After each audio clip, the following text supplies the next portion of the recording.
India की crypto को लेकर इंटेंशन सही नहीं है। पहले क्रिप्टो के ऊपर बैन लगा देना, बहुत सारे लोगों को नोटिस भेज देना, 30% टैक्स इंप्लीमेंट कर देना, 1% टीडीएस लगा देना, लोगों का लॉस भी सेटलमेंट नहीं होगा और इस तरह की बहुत सारी चीजें। और अब इंडियन गवर्नमेंट ने इंटरनेशनल एक्सचेंजेस के ऊपर शेडो बैन लगा दिया, यानी कि उनके जितने भी क्रिप्टो एक्सचेंजेस के यूआरएल्स हैं, उनके सोशल मीडिया अकाउंट्स हैं, डायरेक्टली और इनडायरेक्टली उनका इंडिया के साथ अगर कुछ भी कनेक्शन है, वो सारी की सारी चीज़ें इंटरनेट से एक्सेस बंद हो जाए। अगर आपको भी ऐसा लगता है तो शायद आप गलत हैं। कहा जाता है कि अगर आपका किसी के साथ झगड़ा हो भी जाए तो देखना चाहिए, उसकी जगह पर खुद को रखकर सोचना चाहिए कि कहीं वो सही तो नहीं है। आज समझना होगा कि इंडियन गवर्नमेंट का कंसर्न क्या है और इंडियन गवर्नमेंट इन एक्सचेंजेस को इंडिया के साथ कंप्लाई करने के लिए क्यों कह रही है। आज की डेट में अगर बात करें तो इंडिया में इस नोटिस के मुताबिक 28 एक्सचेंजेस ऑलरेडी इंडिया के साथ कंप्लाई कर चुकी है और ऑलमोस्ट ये सारी की सारी एक्सचेंजेस इंडियन एक्सचेंजेस ही है। इंडियन गवर्नमेंट का सबसे बड़ा कंसर्न है कि 1% टीडीएस इंप्लीमेंट होना चाहिए सो दैट ट्रांजैक्शंस को ट्रेस किया जा सके, और इंटरनेशनल एक्सचेंजेस के लिए यही सबसे बड़ी चुनौती है। इस समय पर बहुत सारी चीजें मार्केट में चल रही हैं और जितने भी वीडियोस आ रही हैं वो बता तो रही हैं इस चीज को लेकर, बट ये किस तरीके से सोल्यूशन होगा, हमारा जो फंड उन एक्सचेंजेस के ऊपर पड़ा हुआ है उसका क्या होगा, हम वो फंड कहां पर मूव कर सकते हैं, किस तरीके से ये जो शेडो बैन लगा है हटेगा, किस तरीके से जब ये एक्सचेंजेस बैन हो गई हैं क्या वापिस इंडिया में स्टार्ट होंगी, कब तक ये जो हम एक्सचेंजेस को अभी भी एक्सेस कर पा रहे हैं कब तक ये बंद हो जाएगा, हर एक चीज मैं इस वीडियो में बताने वाला हूं। बट कंडीशन पता है आपको, केवल 2000 लाइक्स लाइक कर दीजिएगा, क्योंकि ऐसा कंटेंट बनाने में बहुत मेहनत भी जाती है, एनर्जी भी जाती है और माइंड लगता है कि कहीं कोई इंफॉर्मेशन आप तक गलत ना पहुंच जाए। चलिए स्टार्ट करते हैं। कल एक न्यूज़ आती है जिसके बाद सारे के सारे लोग पैनिक हो जाते हैं। न्यूज़ ये रहती है कि इन एक्सचेंजेस ने, जो मैं आपको इस लिस्ट में दिख रही हैं, भले वो बाइनांस है, बिटफाइनेक्स है, गेट.io, बहुत सारी एक्सचेंजेस हैं, उनको इंडिया में शेडो बैन कर दिया गया है और इंफॉर्मेशन एंड टेक्नोलॉजी डिपार्टमेंट को इमीडिएट बोला गया है कि इनके जो यूआरएल्स हैं उनको बंद कर दिया जाए। वो यूआरएल्स इनके एक्सचेंज के भी हैं, इनके सोशल मीडिया हैंडल्स के भी हैं और भी बहुत सारे हैं। बट ऐसा हुआ क्यों? इंडियन गवर्नमेंट का कहना है कि बहुत सारे लोग इंडिया से बाहर और बाहर से इंडिया पैसा लेकर आ रहे हैं जिसका इंडिया को नहीं पता चल पा रहा। दूसरा, ये पैसे की नेचर क्या है ये भी नहीं पता चल पा रहा।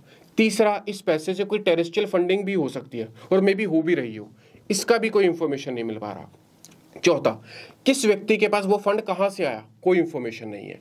पांचवा, एक व्यक्ति ने दूसरे व्यक्ति को फंड ट्रांसफर किया बट कोई ट्रेसेस ही नहीं है। सबसे बड़े कंसर्न्स हैं इस समय। अगर आज के डेट में आप किसी भी इंडियन क्रिप्टो एक्सचेंज के ऊपर ट्रेड करते हैं तो ट्रेड जैसे ही एग्जीक्यूट होता है, बायर हो या सेलर हो, आपका 1% टीडीएस इमीडिएट डिडक्ट हो जाता है और आपको प्रॉपर एक शीट मिलती है जहां पर आप अपना टैक्स भी भर पाए, 30% प्रॉफिट दिखा पाए और जो भी चीजें उन्हें सेटलमेंट कर दिखा पाए। बट इंटरनेशनल एक्सचेंजेस के ऊपर ये नहीं होता। इवन दो इंटरनेशनल एक्सचेंजेस के ऊपर भी ये बहुत बड़ा चैलेंज है।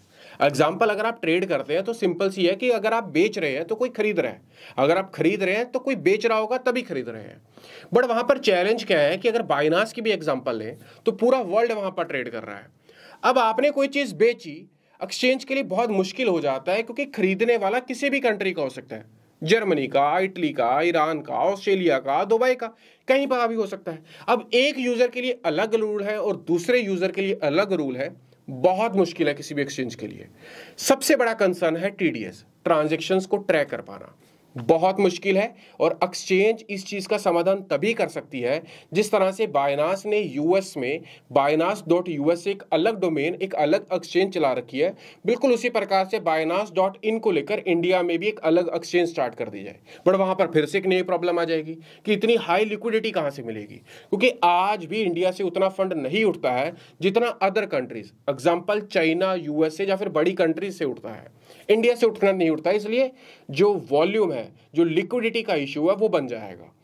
इसीलिए कल जब ये इतनी बड़ी न्यूज आई तो बिटकॉइन इतना हिला नहीं, बट अगर यही न्यूज यूएस से, चाइना या किसी बड़ी कंट्री से आती तो शायद बिटकॉइन $3000 से लेकर $15,000 तक डंप हो जाता। बड़ी कंट्री से मेरा भाव है जहां पर क्रिप्टो की अडॉप्शन ज्यादा है एज कंपेरिजन टू इंडिया। दूसरा कंसर्न क्या है, अगर आप इस समय पर किसी भी इंडियन एक्सचेंज को यूज करें, अगर आप वहां पर फंड विड्रॉल करते हैं तो वहां पर दिक्कत क्या आती है कि वहां पर पूछता है कि आप ये फंड जिसको ट्रांसफर कर रहे हैं उसका नाम क्या है। दूसरा क्वेश्चन आता है कि आप ये फंड जो जिसको ट्रांसफर कर रहे हैं उसका रिसीविंग प्लेटफॉर्म क्या है, वो इस फंड को मेटामास्क के ऊपर ले रहा है, ट्रस्ट के ऊपर ले रहा है, बाइनांस के ऊपर ले रहा है, ये पूछा जाता है। और क्रिप्टो का तो मतलब ही डिसेंट्रलाइज्ड वर्ल्ड है, जहां पर आपकी आइडेंटिटी भी एनोनिमस रहती है और ट्रांजैक्शंस भी ब्लॉकचेन के ऊपर रहती है। वहीं पर अगर आप ये चीज बाइनांस के ऊपर या किसी भी इंटरनेशनल एक्सचेंज के ऊपर करते हैं तो वह ना ही ये पूछता है कि आपको जिसको फंड ट्रांसफर कर रहे हैं उसका नाम क्या है, और ना ही ये पूछता है कि आप जिसको ट्रांसफर कर रहे हैं ये फंड उसके किस प्लेटफॉर्म के ऊपर रिसीव होगा। यानी कि बाइनांस और अदर एक्सचेंजेस डिसेंट्रलाइज वर्ल्ड को डिसेंट्रलाइज रह देना चाहती हैं।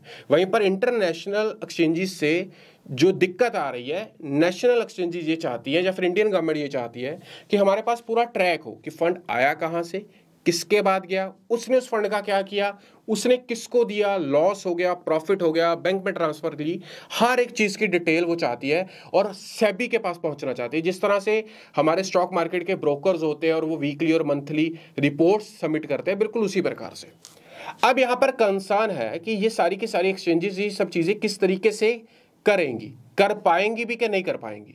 अभी तो इनके ऊपर शैडो बैन लगाने के लिए बोल दिया है, बट ये एक्सचेंजेस जब कंप्लाइंग कर लेंगी तब आपको ये ऑप्शन मिल जाएगी कि ये एक्सचेंजेस वापस से स्टार्ट हो जाए। दूसरा सबसे बड़ा सवाल आ रहा है कि सर हमारे जो फंड इन एक्सचेंजेस के ऊपर पड़े हुए हैं उसका क्या करें। तो अभी मेरे पास 4 इसके ऑप्शंस हैं, आप इन फंड्स का क्या कर सकते हैं। पहला, उस एक्सचेंज के ऊपर ट्रांसफर कर ले जो एक्सचेंज अभी बैन नहीं है या फिर उसको अभी लिस्ट में नहीं रखा गया। एग्जांपल बायबिट, बायबिट का रेफरल लिंक आपको डिस्क्रिप्शन में मिलेगा, रजिस्टर्ड करके वहां पर ट्रांसफर कर ले। बहुत सारे लोग बोलते हैं अरे यार तुम अपना रेफरल लिंक प्रमोट करने के लिए बोल रहे हो। मुझे कोई बात कहने के लिए, समझाने के लिए रेफरेंस तो देना पड़ेगा ना, तो इस वजह से मैंने बायबिट बोला। दूसरा, बायबिट भी इसलिए बोला कि अभी उसका नाम इस लिस्ट में नहीं है और इसके ऊपर बैन लगाने की बात नहीं हो रही है, मे बी कल को हो जाए, कुछ नहीं कह सकते। दूसरा, अपना फंड आप ट्रस्ट वॉलेट के ऊपर, थोड़े से टैकी है तभी करिएगा, ट्रस्ट वॉलेट के ऊपर, मेटामास्क या फिर किसी भी डिसेंट्रलाइज वॉलेट के ऊपर रख लें। तीसरा, आप अपना फंड हार्डवेयर वॉलेट पे भी रख सकते हैं, उसका लिंक भी मैं आपको डिस्क्रिप्शन में दे दूंगा, वहां से आप बाय कर सकते हैं। चौथा, आप किसी क्रिप्टो एक्सचेंज जो कि इंडियन है उसके ऊपर ट्रांसफर कर सकते हैं। क्वाइन DCX का भी रेफरल लिंक मैं आपको डिस्क्रिप्शन में दे दूंगा, वहां पर कर सकते हैं। मैं आपको हमेशा कहता हूं कि आप अपना TDS, बनती इनकम का टैक्स हमेशा सरकार को भरें अगर आप किसी भी प्रॉब्लम में यहां पर नहीं फंसना चाहते आने वाले समय में। अब मार्केट में इस न्यूज के साथ कुछ रूमर्स भी आना स्टार्ट हो गए हैं, जो कि स्वाभाविक है। रूमर सबसे बड़ा ये चल रहा है कि ये सारी की सारी चीजें अंबानी और अडानी करा रहे हैं, बिकॉज वो अपनी क्रिप्टो एक्सचेंज लाना चाहते हैं। दूसरा, वो अपना जियो कॉइन लॉन्च करना चाहते हैं, बट इसका कोई ऑथेंटिक सोर्स नहीं है। जितनी मुंह उतनी बातें, बस वही है। मार्केट में कुछ पैनिक आया है तो उसी के साथ साथ कुछ चटपटी बातें भी आएंगी। ये उन चटपटी बातों में से ही एक बात है, बट इस चीज का कोई सोर्स, ऑथेंटिक प्रूफ ऐसा कुछ भी नहीं है, और इस चीज को सर्कुलेट करना भी गलत है।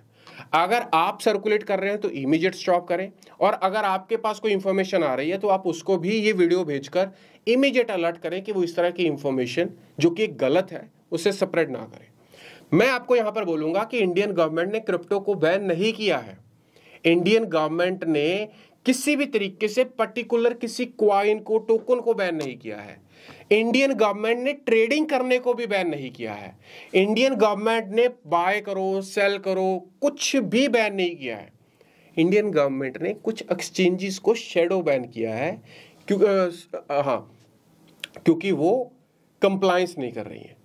इस वजह से अगर वो कल को कंप्लायंस कर लेंगी, भले वो नया पोर्टल लेकर आए, इंडिया के लिए नया पोर्टल बनाए, या फिर कोई ऐसी सॉफ्टवेयर में कुछ करें कि इंडियन यूजर्स का टैक्स कटे, प्रॉपर TDS, वो रिपोर्ट सबमिट करवा पाए, तो डेफिनेटली यहाँ पर ये सारी की सारी चीज़ें वापस से रिज्यूम हो जाएंगी। सबसे बड़ा सवाल है कि इसका एक्सेस कब बंद होगा। देखिए, जब टिकटॉक के ऊपर ये प्रॉब्लम आई थी तो टिकटॉक इस प्रॉब्लम के 1 से लेकर 2 दिन के अंदर अंदर बैन हो गया था। अब यहाँ पर कब होता है इस चीज़ का कह पाना मुश्किल है, बट ना मैं इस पूरे के पूरे जो इवेंट ये चल रहा है, ये पूरा का पूरा जो टॉपिक चल रहा है, इसको मैं एक एक डिटेल ना आपको अपने टेलीग्राम के ऊपर दूंगा। मेक श्योर मेरा टेलीग्राम चैनल ज्वाइन करें, बिल्कुल फ्री है, लिंक आपको डिस्क्रिप्शन में मिलेगा, बिल्कुल फ्री है, मेक श्योर ज्वाइन करें। किसी भी तरह के र्यूमर्स चल रहे हैं जो मार्केट से, उनसे बच के रहें। अपने आप को इंडियन गवर्नमेंट की जगह रखकर सोचें, अगर लोग इसी तरह से सारा का सारा पैसा इंडिया से बाहर लेकर जाते रहेंगे, अभी बहुत सारे लोग हैं जो दुबई शिफ्ट हो गए हैं, कहाँ भरा उन्होंने टैक्स, कहीं नहीं भरा। सबसे बड़ा कंसर्न है, सबसे बड़ा, लोग अगर इसी तरीके से TDS की चोरी करते रहेंगे तो किसी भी कंट्री की ग्रोथ कहाँ से होगी, कंसर्न समझिएगा, प्रॉब्लम समझिएगा और उनके इंटेंशंस को भी समझिएगा। मैं किसी भी एक तरफ को लेकर बात नहीं कर रहा हूं, बट मैं प्रॉब्लम का समाधान क्या हो सकता है उसको लेकर बात कर रहा हूं। कंटेंट अगर पसंद आया ना तो लाइक कर दीजिएगा। आपका एक एक लाइक यहां लगता है, मुझे मोटिवेट करता है और चैनल को भी सपोर्ट मिलती है। कमेंट करिएगा कि आप पूरे इस इवेंट से क्या समझते हैं। मिलते हैं अगली वीडियो में, तब तक मुझे दीजिएगा इजाजत। Bye bye.